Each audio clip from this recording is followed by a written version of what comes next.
ওই নৌকার মধ্যে কিছু কাউয়া ঢুকছে।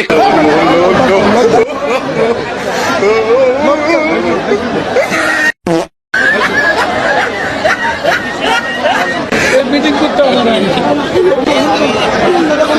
কোনো কন্ট্রোল নেই।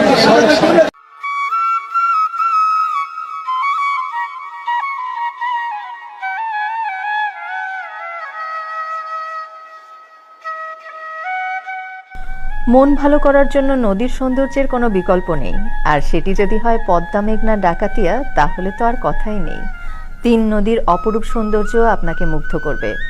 মোহনার পাড়ে সুপারি ও বট গাছ, তার সাথে দাঁড়িয়ে নদীর বিশালতা ও ঢেউ আপনাকে নিয়ে যাবে অন্য ভুবনে। সেই সাথে জেলেদের ইলিশ মাছ ধরাও দেখতে পাবেন।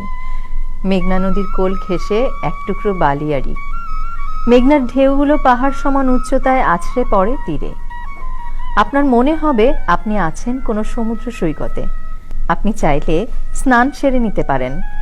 দুপুরের ইলিশ ভোজন সেরে ফেলবেন নদীর কোলের কোনো হোটেলে।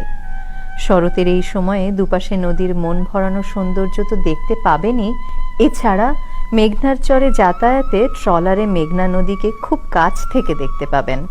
ঢাকার সদরঘাট থেকে লঞ্চে করে খুব সহজেই যেতে পারবেন চাঁদপুরের তিন নদীর মোহনায়।